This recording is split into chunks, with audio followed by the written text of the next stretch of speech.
భక్తులందరికీ మా యొక్క విజ్ఞప్తి, శ్రీ శ్రీ శ్రీ వేణుగోపాల స్వామి వారి దేవస్థానం అన్నమరాజుపేట మధుర పుష్కరిలో వేంచేసి ఉన్నటువంటి శ్రీ వేణుగోపాల స్వామి వార్షిక బ్రహ్మోత్సవాల్లో భాగంగా ఈరోజు స్వామివారికి వసంతోత్సవం అత్యంత వైభవపేతంగా జరపబడుతోంది. స్వామి తన పరివారంతో పాటుగా గోస్తని తీరానికి వేంచేశారు.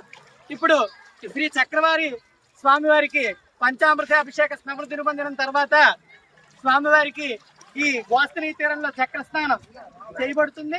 అలాగే భక్తులందరికీ కూడా ఈ చక్ర స్నానంలో భాగస్వాములై ఆయురారోగ్యాలను పొందుతారని ప్రతీతి కాబట్టి ప్రతి సంవత్సరం కూడా అత్యంత వైభవపేతంగా అతిపెద్ద సంఖ్యలో భక్తులు పాల్గొని ఈ వసంతోత్సవాన్ని కన్నుల వైకుంఠంగా జరిపిస్తున్నారు.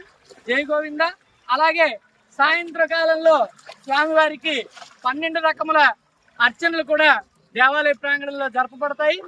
ఈ అర్చనల తర్వాత స్వామికి విశేషమైన ఊంజల సేవత కార్యక్రమంతో ఈ రోజు నుంచి ఈ బ్రహ్మోత్సవాలు పూర్తవుతాయి.